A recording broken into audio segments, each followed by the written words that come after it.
All right, so I got the housekeeper. You want to start knocking on neighbors' doors? Yeah. Or you could let homicide handle it. Detective Devin Holliday. Detective Creasy, this is Detective Rollins. I know you are. Then you know West was our case. Yeah, it's all over the news how that racist from the DA squad self-destructed in court. I know Cassidy. He's no racist. He just gets off on roughing up black suspects. Pedophiles.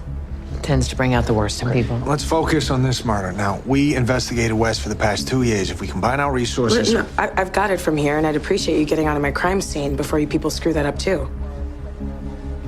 It's a little early in the morning for stick up your ass.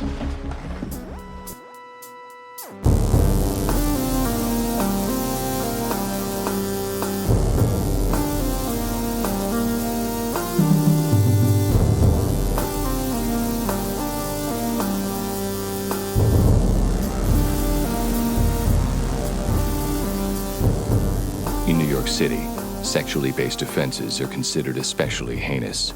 These are their stories. All right, everybody. Welcome to Munch My Benson. My name is Adam. I live in Galveston, where it has been extremely hot. Feels like forever. Joining me on the line is Josh Dugan, who is in a recently hot Los Angeles, California. How's it feel out there? I would have to go outside to know what it feels like. Yeah. It is Saturday today, and it's supposed to be tomorrow. It's supposed to be, 105 to 110 still. Yeah, I saw that. Not as bad as that weird Denver weather. Yeah, but that shit's awesome, man. Going from like 90 to 30 in a day. Yeah, that's bonkers. The overnight low in Denver is going to be like 21 degrees. Nice. On Labor Day weekend. Do you know what I would do for an 80-degree temperature drop in Galveston? Everyone would think the world is fucking ending. Felonious acts I would perform. Oh, God. Galveston would not handle that well. Galveston does not handle extreme cold. No, well... they've never had it. Okay, I'll tell you what. Once we had, I think, a 3-day stretch where the temperature didn't get above freezing, which is very rare. I mean, it'll freeze, but it'll freeze for a couple hours, and this was a solid 3 days of freeze. Now... It's not that people aren't capable of handling cold that's the problem. It's that the houses are built on stilts to allow air to flow through in the summertime rather. And no, there's not a single insulated pipe on the whole island. So when that happened, something like 50% of the city's water supply drained out because everybody on the island's pipes burst. Yeah. And I was dripping our shit. I had all, our doors open. I was dripping our stuff. But I was, at the time, I was living in this gigantic mansion from 1880, and we were in one tiny part of it, and somewhere else, the pipes froze. And so I was like, okay, I guess we're fucked, Yeah. No, it's one of those weird things that you don't think about until you live in the South, especially parts of the South that don't ever freeze. Yeah. So we're talking Florida and Texas, because Austin had that problem all the time too. Yeah. If it was going to freeze, you were supposed to leave your water dripping. So I think we're kind of beating around the bush, Josh. We have, as we alluded to last week, winters is coming. And, man, it has arrived, not in the temperature, but in the form of an episode of Law & Order SVU that I don't think either one of us had a very good time watching. No. At least we are not getting the other iteration of what Winters is coming could be. We're not getting Winters ejaculating and seeing his O-face. So at least we didn't get that. Let's just say, though, that there were multiple allusions to that happening in this episode, which I'm kind of partially blocking out of my brain. But at least on, as I can think of 2 or 3 occasions, they did kind of beat around the bush of Dean Winters having sex. And so... Yeah, they definitely put that in your head. Yeah. Anyways, do you want to just do... Let's just get this out of the way. You want to start? Okay. So, got a little recap for all you kiddos. Yeah. We're talking about Chasing Demons, which is episode 14 from season 19. In Munch My Benson history, that places this 5 episodes after Gone Baby Gone, which we covered in the 4th episode of the podcast called The Cold Mom Off Gets Hot, which was one of the most I would say easily one of the 2 worst episodes we've done. By our ranking system, it was the second worst episode we've done. Yes. Only one worse was Asunder. Asunder, yeah. All-time bad episode, Asunder. Oh, yeah. We open in court with Liv testifying about the defendant doctor's serial pederasty modus operandi. Everything is going swimmingly. Enter Detective Brian Cassidy. Fuck. Things are weird between Liv and Cassidy. They haven't talked since he got CPS called on Liv shortly after their breakup. The tension can be cut with a knife between those two. Cassidy's undercover dirty laundry gets aired on the stand to impugn his character. Cassidy flips the fuck out on the stand and yields a mistrial for the defense. The courtroom is full of pissed off people. Cassidy mutters, I'm sorry, repeatedly to himself. I think it's safe to assume we've got ourselves a Cassidy-sode, which in season 19 should not be a thing. Stone suspends Cassidy, who is now working as a DA investigator apparently, and Stone wonders why the fuck he took this job. The detectives at SVU try to smooth things over with the families of the victims whose trial imploded very publicly, but the families are understandably peeved. Meanwhile, Cassidy's getting shithoused at McCaffrey's pub, engaging in fisticuffs with shit-talking cops, and calling out Liv for playing the part of perfect cop. Screen moments later, a bloodied Cassidy is pounding on Liv's door in the middle of the night, and we know shit's gone tits up. Cassidy and Rollins arrive at the scene of Dr. West's house to find a proper homicide detective working the case, Detective Holliday. Holliday rightfully asks them what the fuck they're doing at her crime scene and tells them to kindly kick bricks before they fuck this case up too. Then, Amanda has to swing by and pick up Baby Doe because Cassidy's holed up in Liv's fucking bathroom and no one can know. We get intercut dueling scenes of Cassidy and Liv acting against each other and Rollins and Baby Doe doing the same in a knockdown brawl to see which can be more tedious. And eventually Rollins figures out that Benson's protecting Cassidy. Cassidy tells Liv he didn't kill West, that he just went to threaten him but could never kill him. Things happen. Rollins confronts Liv, saying Cassidy's a hothead. Liv tells Rollins they're gonna work the case, and Rollins tells Liv she's risking both their jobs on this shit. Finn doesn't get what's going on, with cause. Rollins instantly gets caught interviewing a potential suspect, calls Holliday a bitch, and then Stone comes storming in, wondering just what in the hell SVU is doing running a parallel investigation. Liv snows Stone over with some nonsensical bullshit about Baby Doe getting kidnapped by Grandma Sheila, and how that somehow equips Liv and only Liv with the superpowers required to work this case. Rollins tears Cassidy a new one, and guilts him into turning himself in. Holliday comes to Stone with surveillance footage of Cassidy dumping something in the sewer near West's house.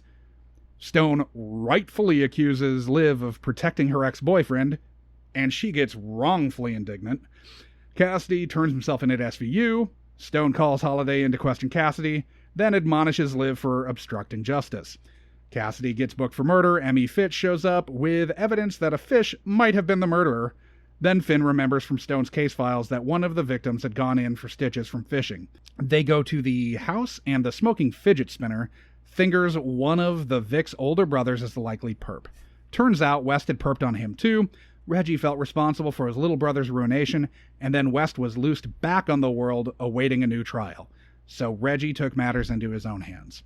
At the bar, Cassidy pleads to Stone to take it easy on Reggie. He knows what a tough road Reggie's got to go down because he was molested as a child by his Little League coach, which is why he couldn't handle working in SVU in the first place. We then find out that Cassidy only got Liv into trouble with the DA when she was under investigation by CPS by happenstance, that he'd been airing his dirty laundry to the DA and that Liv was the love of his life, but that he knew he'd never be that for her. She walks into the bar to meet with Stone, turns to look at Cassidy one last time, and he's gone, giving us a Cassidy is dust in the wind Dick Wolf. Yeah, I called this a 3 down, 28 Cassidy episodes to go, Dick Wolf. Yeah, for us. Either way, I think we can all say collectively, fuck me. Yeah. This shit was is a brutal. Really rough one.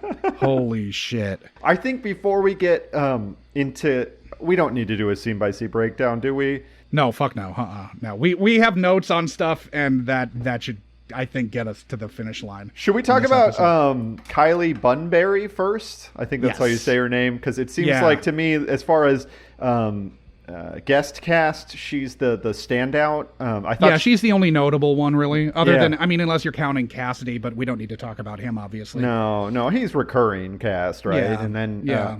I mean, if he was in the credits at one point, I don't think we need to talk about him. yeah, I mean, Dove Tiefenbach, I think actually gives one of the better performances here. Oh yeah, and yeah, also Fitz is great. I love Fitz. Yeah. I want like a Fitz show. Yeah. I mean, ideally we would get a Fitz and a Detective Holiday show. That Yeah. would be awesome. That would I'd be totally great. Watch that. Yeah, she was great. Detective Yeah. Holiday seemed competent. She seemed like a good actor. She really, hit her marks. I thought she was convincing, and I thought she was misspent in a dog shit episode of the show. Oh yeah. I mean, I honestly, I have this note somewhere, but I'll just go off the top of my head. I was honestly like halfway through the show, I'm sort of like, wait, why aren't we just watching a show about this character and they just jettison everybody else? Because, I mean, at this point, we're watching for Finn to have his 3 scenes in the episode, and what? You know, I mean, Carisi's not bad. Carisi's not like a dog shit character. No, Carisi's the best one of the bunch at this point. I mean, Finn's barely in this. Finn does the things he's supposed to do all right. Yeah. But I don't think he wants he doesn't want to do much heavy lifting right now. No. And I totally get that. Yeah, he's not having like full episodes where he's in it. He's in it he's like a day, a week, and probably like a morning. So Kylie Bunbury, she was the lead in Pitch. Yeah. The Fox baseball show that she was playing the first female major leaguer. Yeah. She was also main cast in Peacock's oversexed Brave New World show that just aired. Yeah. She was one of the main cast on Ava DuVernay's Central Park 5 miniseries on Netflix, When They See Us. Yeah, which she was also in the final season of Under the Dome. But yeah, she's great.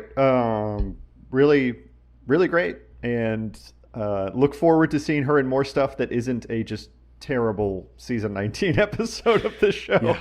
Yeah. This is one of those where you're like, oh wait, who's running the show? Yeah, it's not Neil Baer, and it's definitely not Warren Light. I mean, of course, we have seen quite recently a pretty good season 19 episode, which was Dearly Beloved. No, that was Dearly season Beloved 20. season 20. I'm sorry, season 20. Yeah, it's the same showrunner though, I believe. Yeah. I believe it's the same showrunner for season 19 and 20. But wow, this one is something else. Okay, let's go. I guess we should talk about Stone. This is the first time we've seen Stone. I believe this is the first Stone episode of SVU, right? Is that wrong? So I thought it was, but there's a sort of crossover. He's in the one right before this, and the one right before this is called The Undiscovered Country. Okay. And so Peter Stone, I assume it's actually just them reenacting the Star Trek 6 film. Yes. Yeah. They're all like in a room that they're pretending is a holodeck, and they're doing all this. Anyway, so The Undiscovered Country is where we get Ben Stone's funeral.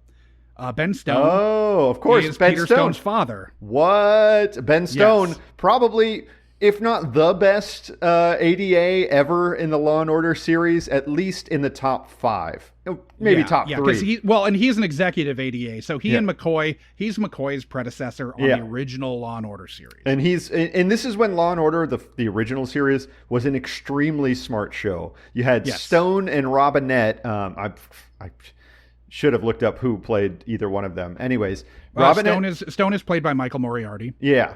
But Stone and Robinette are a great pair, and every time they're on screen, it's like there's a compelling kind of racial drama going on in the courtroom, and it's interesting. It's smart. They actually did research as to what they were talking about when it came to the law and other things. It's a far cry from season 19 of SVU, that's for sure. Yeah, that's happening 30 years after season 1 of the original series. Yeah. Wow, Wow. Okay, that's interesting. I just put down, I will never watch Chicago Justice to understand his backstory, but Yeah. But so in the episode previous to this, it's his father's funeral. So Benjamin Stone's funeral. So Peter Stone had been a assistant state's attorney in Illinois. So he was the lead in Chicago Justice. Another Dick that show Wolf. made it 13 episodes before it got canceled. But yeah, it's another one of the Wolf Film shows. Yeah. After that was canceled, they moved him over because NBC was dead set on making Philip Winchester a thing. Yeah. And to be fair, I think he's actually good in other stuff. And I don't know that he's necessarily bad in this. Like, I think he was good in this episode. I thought he was totally fine. I haven't watched and too he much was of his stuff, but completely incensed for real reasons. yeah, all the right reasons. Now, yeah. I mean, there's certain things. I believe that an assistant district attorney would be wearing a tie or at least have his shirt buttoned up most of the way. He's too yoked, dude. If you'd ever seen him without a shirt on, which you watch Strike Back, the Cinemax action show, I haven't.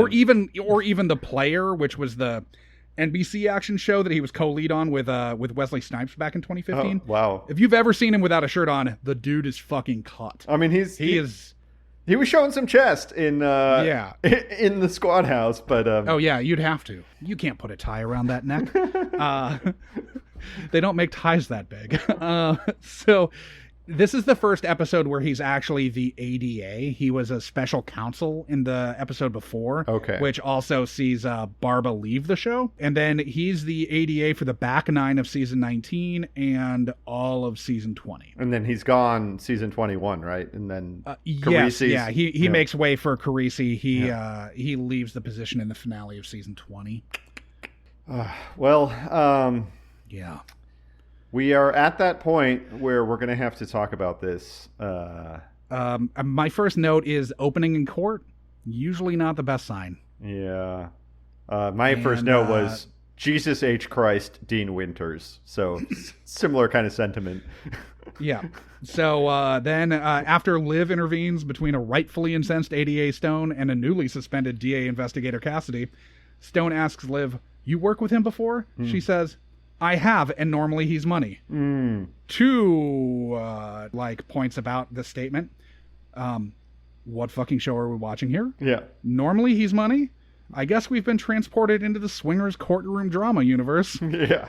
And then 2, normally Cassidy is money? Yeah, What fucking universe has Benson been living in for the past 19 seasons? So- He is not normally money. So at least in the recorded history of Munch My Benson, I've only seen 2 Cassidy episodes. He was not money in either one of those. But you have seen every single episode that Cassidy's in. Oh. Well, at least every of his original run and a big chunk of the other ones. I have, and I wouldn't call much of what he does exactly money. In fact, I wouldn't call much of what he does, generally speaking, maybe outside Oz, but I wouldn't call most of the Winters filmography money. I kind of see him as forming there's a tripartite form of the 90s bad actor, and you've got the Madsen, the Winters, and the Holy Eric Roberts. And I think, hear me out here, I have kind of a kind of bizarre take on Dean Winters, because I think how you look at Dean Winters kind of depends on your view on Chalcedonian Christianity. Jackie has something that she would like to say about Dean Winters. How can you come talk into the mic, Jack, and just say what you uttered many times during this episode? Fuck you, Mayhem. Yeah, thank you. I agree. I would say that Cassidy is one of the few TV cops that makes real cops look bad, if that makes sense. Oh, yeah. Yeah, he definitely makes... I mean, a profession that, at least in September 2020, I'm not really that big of a fan of. He makes them look bad. Oh, yeah, it makes them look even worse. Which, whatever, someone needs to. I guess it may as well be this dipshit. One of the few people on TV that I can't ever buy as a cop, right? Like, I can buy him as... And this is far from the only show. He's a cop in Rescue Me also. I know, but He's Tommy's brother and a cop in Rescue Me. So he is doubling down. And, I mean, he was a fucking cop in the that fucking Long Island serial killer movie too. Yeah. I mean, I buy him, right, as Mayhem, right? That's like, that makes sense. Yeah. As a pitchman, a low rent pitchman. Yeah, exactly. But like, he's just like, he actually doesn't come off as like a petty tyrant, you know? Like I couldn't, like, he's like, oh, you know, please just, you know, be You're cool, really channeling man. Dean Winters. Yeah, here. I'm trying to. It's working. I can't make it into work today, man. You know, it's like he should be hanging out with a dude or something. You know, he's not. He's fucking doesn't make sense. Anyways, fuck.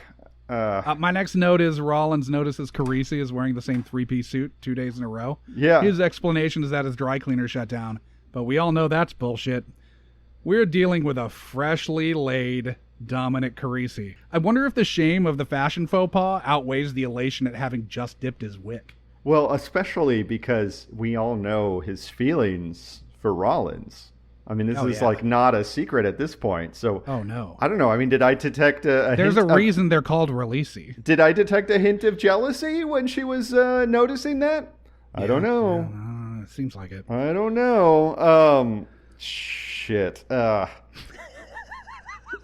So we get one of the most disturbing things that I've seen in SVU, and certainly one of the most problematic, and that was a fucking Gone Baby Doe Gone reference. Yeah. Of all the things that we needed an episode to talk about, it was another episode that we've seen that got, let me just pull it up right quick. Gone Baby Doe Gone garnered. I'm sorry. Yes, I know. Warnered. I wish she was on this episode. Anyways. Yeah, me too. It garnered a 1.75 rating from us in our rigorous composite score. And this is the episode they're bringing up. They're bringing up Sheila in it. Like, I had to think about Sheila while I was watching this. What a bunch of dicks. Seriously. Eat a bag of dicks, SVU writers. God damn it. They really fucked us on this one. Okay, so the Rollins holiday wrangling at the crime scene is interesting because once again we have Rollins, who is from Georgia, butting heads with a black character where racial tension has been ratcheted up within the confines of an episode. Mm-hmm. Once again, she's kind of quick to poo-poo the race card, saying Cassidy just roughs up pedophiles, not black suspects.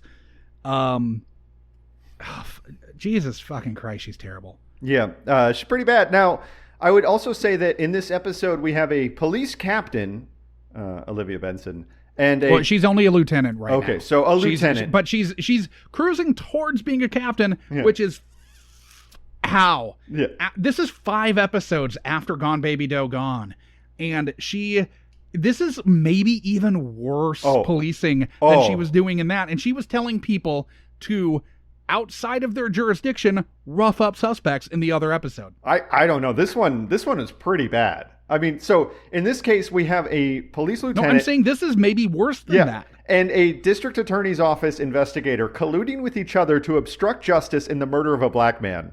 And actually, that actually seems kind of true to life to me, you know. But yeah, in a way that this show's not really supposed to be. Yeah, a little too gritty. Brutal shit, and just unconscionably bad work from Benson in this. I mean, we had a string really early on where she was a terrible cop. Yeah. Just randomly, random sampling.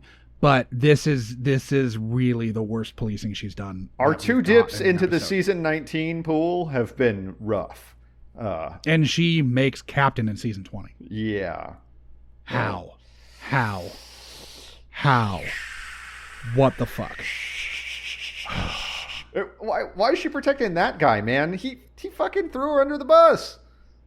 Even though he comes back. We find out eventually, but she doesn't know this. We find out eventually that, oh no, it wasn't really his fault, but whatever. And he's a drunk and a liar. I wouldn't believe him. He's just saying that to try to get back into her good graces. Whatever. Or into her.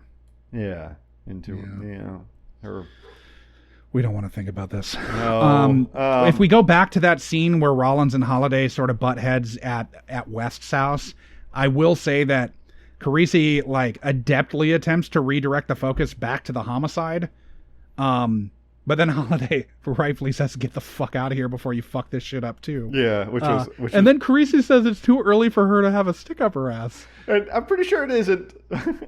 I'm not sure what grounds he has to make that claim, as this clusterfuck really does all stem from their case imploding so badly it made the fucking news. Safe to say he's no longer got that postcoital spring in his step after this, right? No, he sure doesn't. So most of my other notes are about the Price family. I've got 3 more notes. That's how fast this is going to be. So the Price family is, so there's a number of victims of Dr. West. And the Price family is the ones that have the kid that actually ends up killing him. And there's a few kind of bizarre things. So Raleigh go to interview Mrs. Price, like Kayla Price, played by Pernell Walker. She was pretty good. But she whips out an envelope with $5,000 in cash in it and just starts handing $50 bills out to her kids. I don't know if it's Raleigh. I think Finn might actually be I think you're right. I think it was Carisi and Finn. Yeah, because Finn because this is right after Finn's like, I don't really get what's going on here. Yeah. Because he's not in the loop. But so this was just an envelope that was passed under her door with a note that was said, like, keep quiet about everything, guys. And I'm sorry, but who in their right minds whips out an envelope with that much cash in it and just starts handing out money right in front of 2, police detectives? Right? Yeah, I mean, she didn't do anything wrong, though. But still, you don't just share that with strangers. I don't know. I had a problem with that. Well, they're cops, though. I mean, I think there's because they've been working this case for so long, and we're jumping in at, like, I don't know, fucking probably 6 months into this case. You think, like, presumably there's a sort of rapport between all of them. Now we come back to them later when we find out about the fish DNA being in there after Fitz cracks the case. I was really hoping for a shark murderer. Yeah, that would have been sweet. But instead we get to meet Kayla Price's boyfriend, who is simply named Glanville. So I'm assuming that Glanville is indeed former longtime baseball outfielder and Cubs broadcaster Doug Glanville. Well, I'm assuming it's his brother, probably, because I know what Doug Glanville looks like. He didn't look like that guy, but no. But he was the first Ivy Leaguer to make the big leagues, which is Doug Glanville's fucking awesome. I fucking love that dude. This, by the way, this is absolutely a baseball episode. We've got Stone talking about how he'd had a cup of coffee in the bigs with the Cubs. That's right. But was like a minor leaguer before he just says he had an elbow injury, but the presumption is that he blew out his UCL. Yeah, we've got Doug Glanville in it, and then we also have Cassidy's Little League coach. And I would say that this I don't know that baseball wants this to be a baseball episode for that reason, but Cassidy's Little League coach. And now I would say, as far as acting choices go, maybe this is directing choices. I've never seen anyone divulge a sexual assault that they suffered when they were a child to a colleague as casually. Who they've known for all of, I don't know, let's say a couple weeks. Well, okay, so it's no more than 3 weeks, because I don't think this episode takes place over more than a week. He caught this case from Barbara 2 weeks earlier. Yeah. So he's known this guy for a couple weeks. It's a real casual conversation that he has with Stone about being molested as a child, something that has something that he couldn't bring himself to tell Liv who he was dating for years and had known for like probably almost 20 years. Yeah, something that he never told Captain Cragen when he was serving under him in SVU the first time. I don't know. Interesting choices is all I'm saying. Yeah, interesting choices. So fuck, man. Okay, so I want to make a note. So Liv in Gone Baby Gone made Finn put his job on the line for her bullshit. Yeah. And then in this one, she makes Rollins put her job on the line for Liv hiding Cassidy. So in the course of 5 episodes, she has put 2 of her fucking unit mates their jobs at risk for her personal bullshit. Oh, I would say she also kind of puts Stone's job on the line. I mean, he's new to the district attorney's office, and all of a sudden his case has gone completely belly up with her being at the very center of it. I mean, that's but I don't think that he's at risk here, really. Yeah. Like, this isn't really, like, she hasn't made him complicit in hiding Cassidy. Sure. I mean, she did with Rollins. I mean, Rollins certainly was.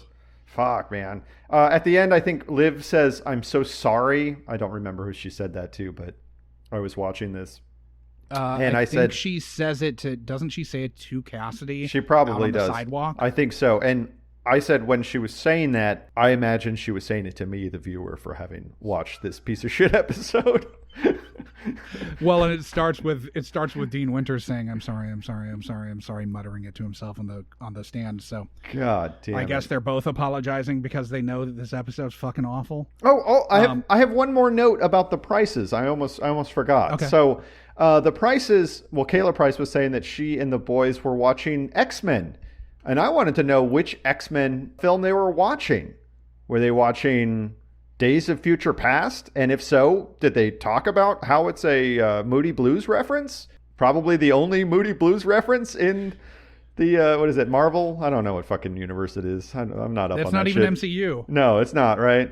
No, it's not MCU. It's its own fucking bullshit thing. Just in the comics universe. Anyways. Yeah, I mean, I guess since MCU is going to be carrying in Deadpool, maybe it sort of gets in that way, sideways, but whatever. I don't know. Maybe they were watching Logan. Logan seems like I hope so. That's a good one. The hunkiest of the bunch. That's the best one.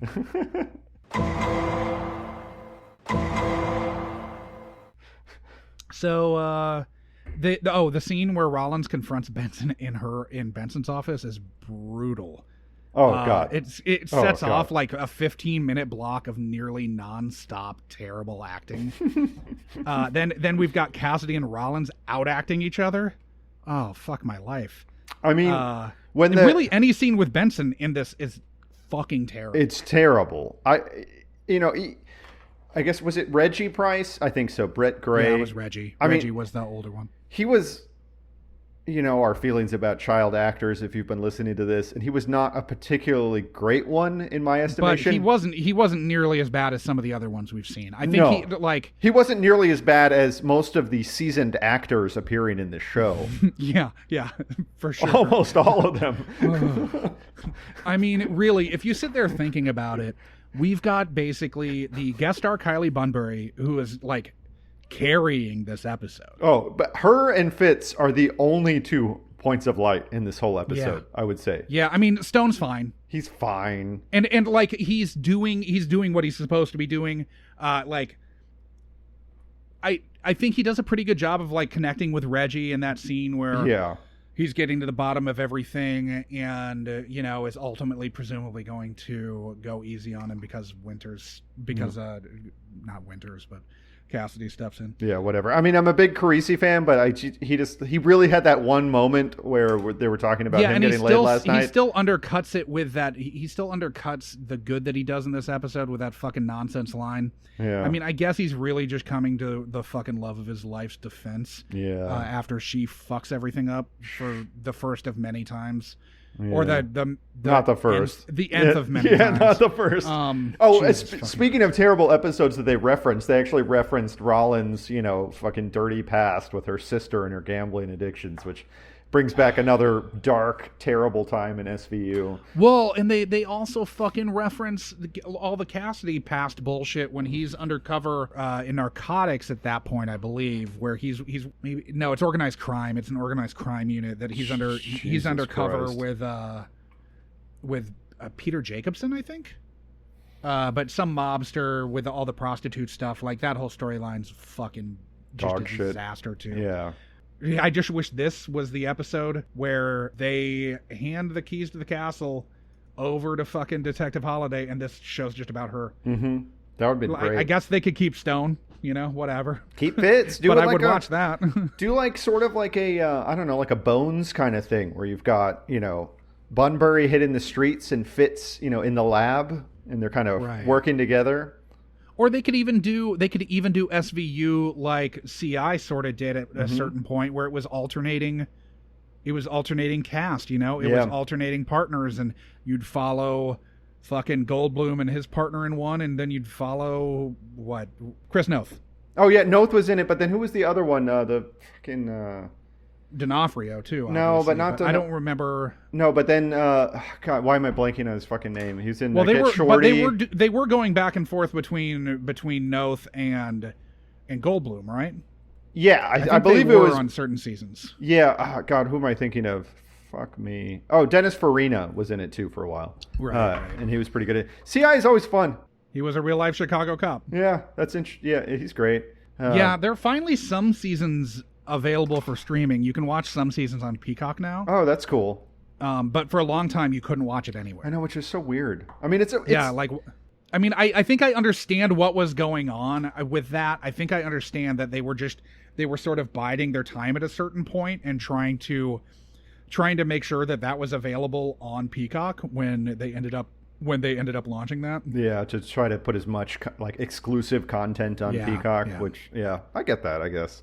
So my last note, and then we can get to ratings. Sure. My last note is, so Cassidy was molested. I can't remember if this was ever alluded to before this point. I guess it does make sense.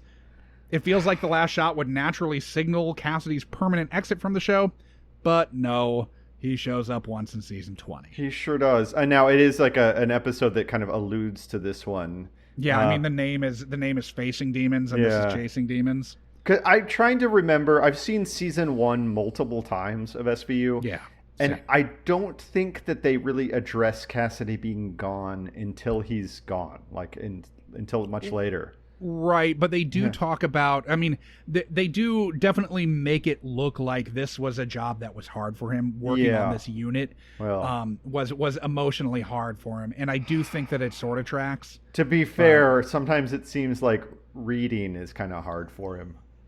We're not looking straight down the barrel of the camera. Yeah, I know.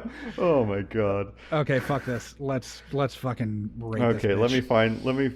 let me get off the Get Shorty cast and find find. So we have to do this. It's something that we've taken upon ourselves. We're ranking every single episode of the show. We rank it based on the quality, the guests, how problematic it was. At this rate, we'll be done in we'll be done with all of them, and with everything that's under contract. Mm-hmm. We'll probably get through this by 2030. Oh well, that's that's a doable task. Yeah. Oh my god, that's only 10 years. Oh my god. Anyways, we're gonna need someone to edit the last fucking 8 of them. So we're not going to think about that just now, but we are going to think about what's going to happen when we're done with this. What show are we going to do then? Fuck. Anyway, moving on. So we're going to do Law and Order UK, obviously. But yeah, all fucking 6 episodes. I did watch one. It was interesting. Yeah, was it good? Yeah.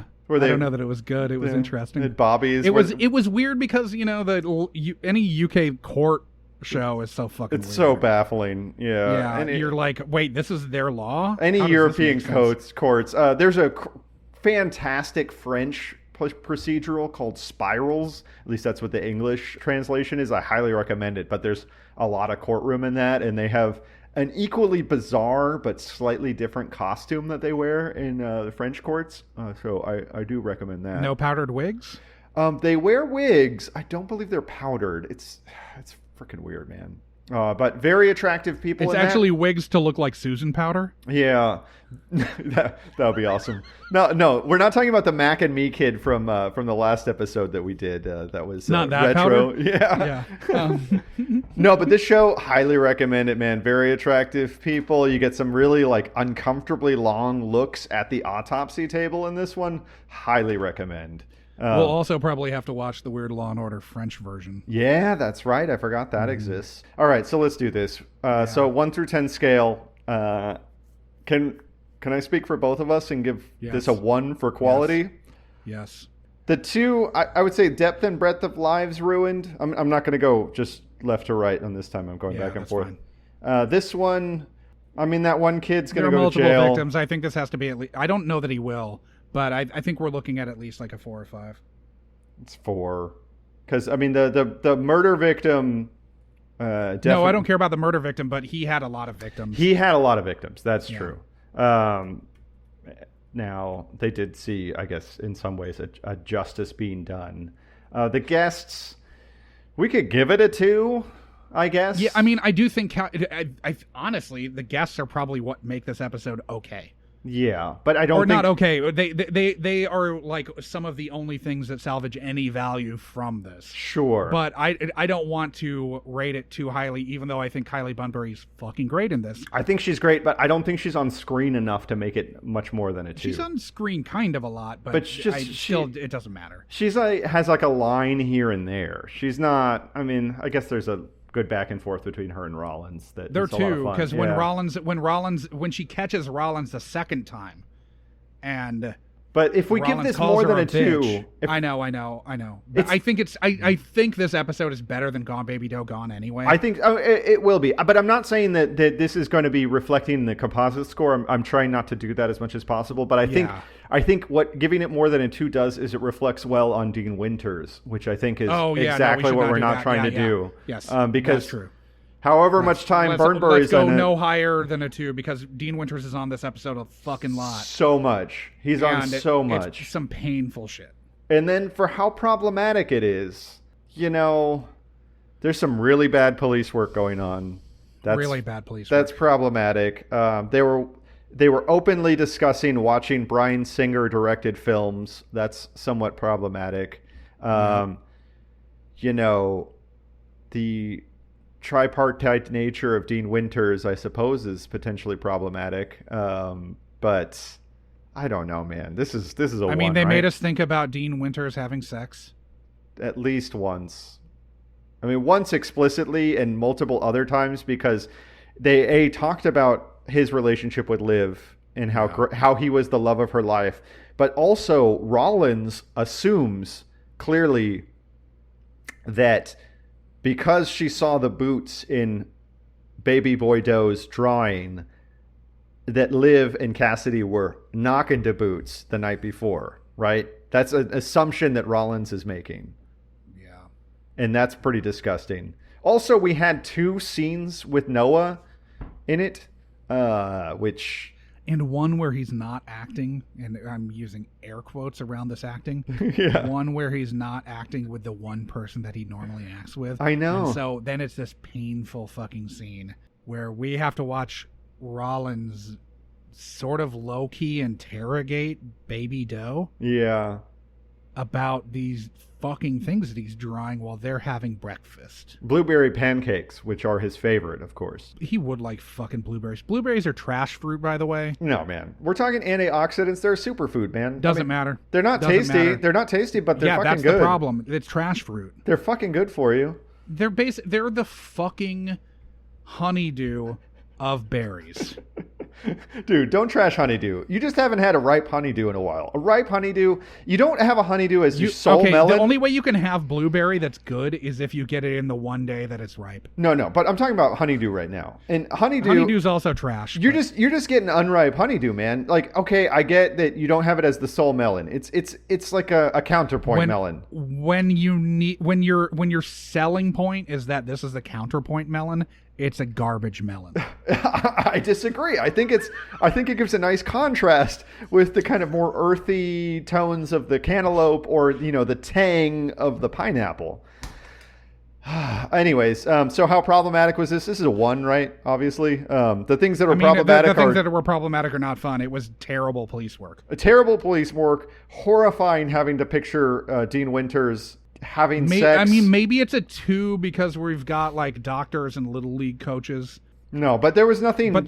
There was nothing that fun about this. No, that's true. I think just in general, like, was it fun? The disgusting stuff, or was it hearing Dean Winters talk about having sex? No, 1. Yeah. Fuck that shit. So I think we knew where this was going before it started. This is the 3rd worst episode we've watched of the show. It comes in at a 2. on our composite that's- ranking, That's about where I'd assume it would have. which is just above Gone Baby Gone, which we covered in The Cold Mom Off Gets Hot. That was episode 4 of Munch My Benson. And obviously, as we all knew it would, it came up a little bit above Asunder, which we covered in Sweet Talk Sugar Mouth. Still to this day, one of the longest weeks of my life when I edited that episode. And that's the shortest episode we've dropped. So Oh far. yeah. Big time. We were ready to be done with that one before it fucking started, even more so than this one. Okay. And the shitty thing about that one is there's just nothing to talk about. No. There wasn't even stuff to talk about that irritated us. I It was know, just a it's dog shit episode so from front bad. to back. So fucking bad. I kind of almost blanked it out of my mind, and I was like, oh yeah, it was the one with Hector Serrano in it. God damn it. So, is it time to roll an episode and be done with this? I'm going to fire up episode.lol, brought to you by Apps from Flat. So, firing it up. It is kicking out Abomination, Season 5, Episode 8. Okay, tons of guest stars. Oh, okay. Yeah, there's some names here, so that's cool. In this episode, we'll have Daphne Zuniga, we'll have George Siegel, and we will have Jonathan Tucker. So, Another Burt Trevor episode, too, it looks like. the little overview of this episode is after the homosexual poster boy for a sexual re-education group is found murdered, the detectives suspect an outspoken minister who was in the process of flooding the victim with hate mail and death threats. When the activist's alibi checks out, the detectives turn their attention to a professor who objects to the victim's thesis on the failure of sexual re-education groups. If we go over to the fandom wiki page, I want to see if this is torn from a headline. Oh, it is. It's inspired by Fred Phelps. Okay, that's what I assumed. Yeah. So it also references Matthew Shepard, which that tracks as well. I'm a huge George Siegel fan, of course. Yeah, I actually recently watched California Split with him and Elliot Gould, mid-70s Altman movie. It's pretty good. I don't know. It's a fucking Novak episode, so she'll probably do something fucked up. We'll definitely be talking about Just Shoot Me, at least some, I imagine. I wonder if this is the first Novak episode. Weird. I think it is, actually. I think this is the first Novak episode. Let me double check. Because it's right around the time that it's 5/8, so that puts it right after after Cabot leaves for Witsec. Oh no, it's not the first one. It's her 4th episode. Okay. Yeah, I'm trying to.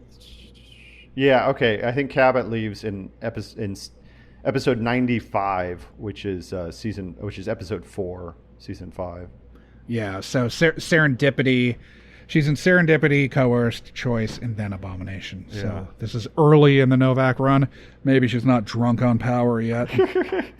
I doubt it. We'll doubtful. We'll probably see some rope burns around her neck at this point, because it's still pretty close to when she would have gotten out of the clink. Oh yeah. Yeah. So let's save our powder, keep our powder dry rather for that one, and hopefully it will be a lot more fun than this dog shit. I think it's safe to assume it will be Winter more fun. shit. Anyways, thanks for listening, guys. Please continue to munch our Bensons, okay? Yeah, keep on munching. Our Bensons will get better. Keep on munching in the free world, guys. Yeah.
please just, be cool, man. Fuck you, Mayhem.